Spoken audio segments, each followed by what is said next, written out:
And tonight, we are continuing to follow the tragic case of Providence nurse Doug Brandt, who was murdered last month during a home visit.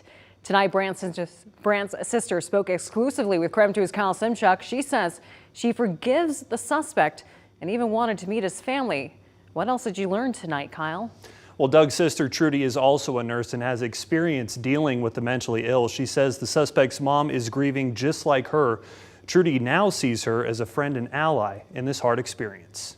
Grief it's kind of like an amputation. You lose a part of yourself. Doug Brandt was more than a brother. His sister Trudy says he was her best friend. To not really be a sister anymore. I was a sister. That's really hard. Doug died a horrific death last December, shot to death, police say, by a patient's grandson during a home visit. 33-year-old Mitchell Chandler was arrested the following day on skis and told us during a jailhouse interview he killed Doug, believing he was responsible for 9/11. I don't see this as anything for blame. I see it as a tragic mistake of our inability to care for our mentally ill. As Trudy grieved the loss of her brother, she couldn't help but think about what Chandler's family was going through. In a way, his mom had lost her only son. I just felt that she also must be in tremendous pain. I can't imagine being on that end of it. And I just wanted to reach out to her and say there's no blame.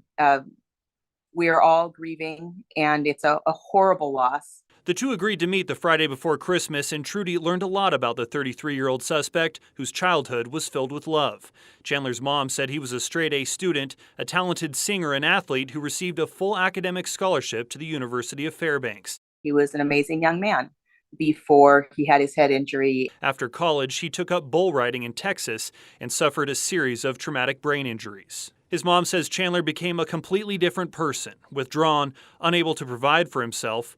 Then he started to become more violent. Mental illness crosses all boundaries. Chandler's mom took him to several doctors. They said he had a mild case of schizophrenia, and as an adult, no one could force him to take medication.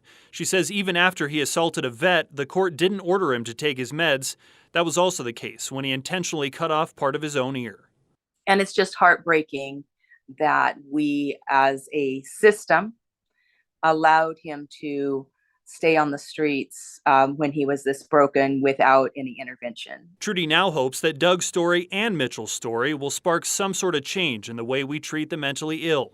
She recently got a call from Eric Wexler, president and COO at Providence St. Joseph Health, who's speaking to lawmakers and the Medicare Committee on Mental Illness. He said, I told your brother's story in every meeting, and that was what brought their eyes to a brightness and to attention. And he said, we had the most productive talks on Capitol Hill that I've never ever participated in. We asked Trudy what type of punishment she thinks Chandler deserves if he's found guilty.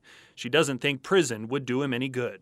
I am pretty sure he probably won't be in society ever again. Being able to get treatment and being able to get his right mind back. And we also spoke to Chandler's mom on the phone today. She wasn't quite ready for an interview, but did send us an email talking about her son and the struggles she faced trying to get him help. You can read the entire letter. Just search for this article on KREM.com. I'm Kyle Simchuk, KREM 2 News.